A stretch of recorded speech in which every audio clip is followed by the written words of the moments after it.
योग्यता के बल पर। बादशाह अकबर के दरबारियों और अन्य सभासदों के बीच बीरबल हमेशा वाद विवाद का विषय बने रहे। कुछ सभासद एवं दरबारी तो बीरबल को बिल्कुल भी सहन नहीं कर पाते थे। वह हर वक्त उस समय का इंतज़ार करते रहते थे कि कब बीरबल को उसके उच्च पद से हटाने में सफल हो सकेंगे।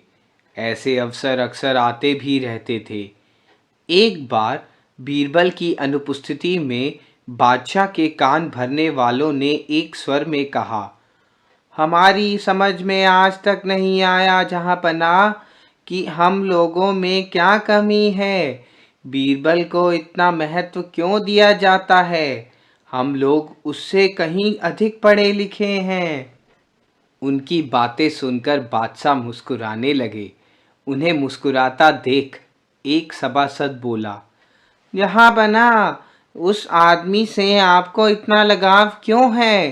क्या वह हमसे ज़्यादा विद्वान है? बहुत फर्क है उसमें और आप लोगों में।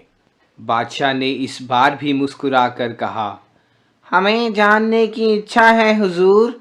अच्छा, फर्क जानना चाहते हो? हाँ हजूर। फर्क दिखाई दिया जाएगा।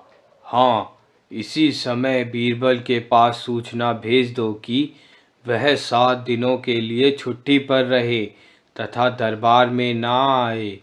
तुम लोगों में जो सबसे चतुर हो वह उनके स्थान पर काम करे।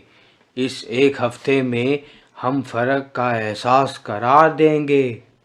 फिर ऐसा ही किया गया था। उन लोगों ने जो सबसे चतुर था उसे बीरबल के स्थान पर नियुक्त कर दिया गया। बीरबल की एक हफ्ते भर के लिए छुट्टी कर दी गई।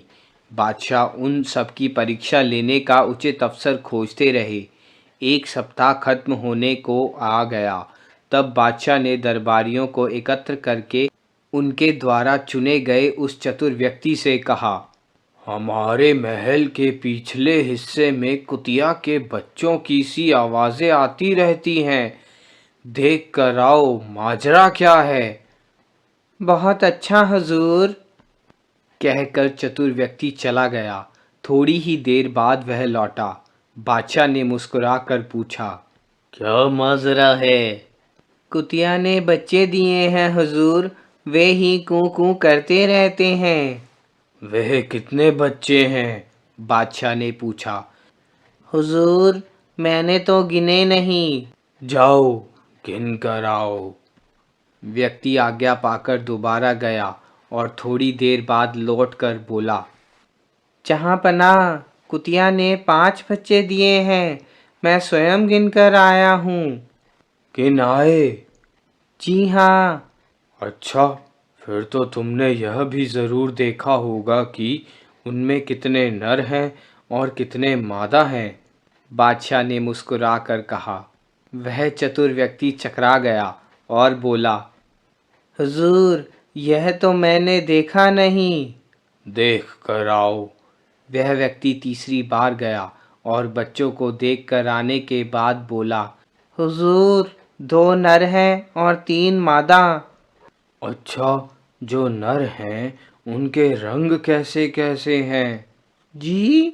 वह व्यक्ति पुनः वहां जाने के लिए मुड़ा। मैंने दोनों नर बच्चों के रंग पूछे हैं। बादशाह ने कहा, जी, इस बात पर तो मैंने ध्यान नहीं दिया।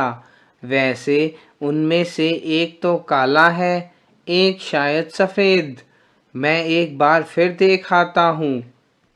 इस प्रकार वह चतुर व्यक्ति चौथी बार गया और आकर बताया, एक नर काला सफ़ेद है और दूसरा बादामी। मादा में 2 काली और एक बादामी है।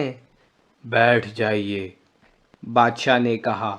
वह व्यक्ति बैठ गया। अब बीरबल को यहाँ बुलाया जाए, बादशाह ने आदेश दिया। बीरबल ने आते ही कहा, हुजूर, अभी तो 1 दिन और बाकी है। मैं परसों अपने आप ही आ जाता। ज़रूरी काम है। सेवा बताइए, बीरबल ने नम्र भाव से कहा। हमारे महल के पीछे के भाग में अजीब सी आवाज़ें आती हैं, जैसे कभी कुतिया के भौंकने की, कभी कुतिया के बच्चों की कूं कूं, कभी गुर्राने की। देख कर आओ, माजरा क्या है, ज़रा जल्दी लौटना। अच्छा जहाँपना। बीरबल चले गए और थोड़ी देर बाद लौटे। बादशाह ने प्रश्न किया, क्या माजरा है? कुतियाँ ब्याई हैं, 5 बच्चे दिए हैं, वे सब कूं कूं करते हैं। कुतियाँ गुर्राती या भौंकती रहती होगी रात में, और ख़ास बात नहीं है वहाँ। 5 बच्चे हैं, उनमें नर मादा कितने कितने हैं? 2 नर 3 मादा हैं, बीरबल ने बताया। उनका रंग कैसा है? एक नर काला सफ़ेद, दूसरा बादामी, 2 मादा काली और एक बादामी है। बीरबल का उत्तर सुनकर बादशाह प्रसन्न हो गए। उन्होंने अपने पर गर्व किया कि उन्हें एक बुद्धिमान व्यक्ति मिला है जो उनके साथ रहता है। अपनी प्रसन्नता दबाते हुए वह बोले, अब तुम लोग समझ गए होगे कि तुम में और बीरबल में क्या फ़र्क है। क्यों श्रीमान जी? जी। उस व्यक्ति का सिर झुक गया। जिस काम को वह 4 बार में कर सका और 2.5 घंटा लगाया, बीरबल ने एक ही बार में केवल आधे घंटे में कर दिया था। वह समझ गया कि उनमें और बीरबल में क्या फ़र्क है। बीरबल ने जो मान सम्मान पाया है, अपनी योग्यता के बल पर पाया है।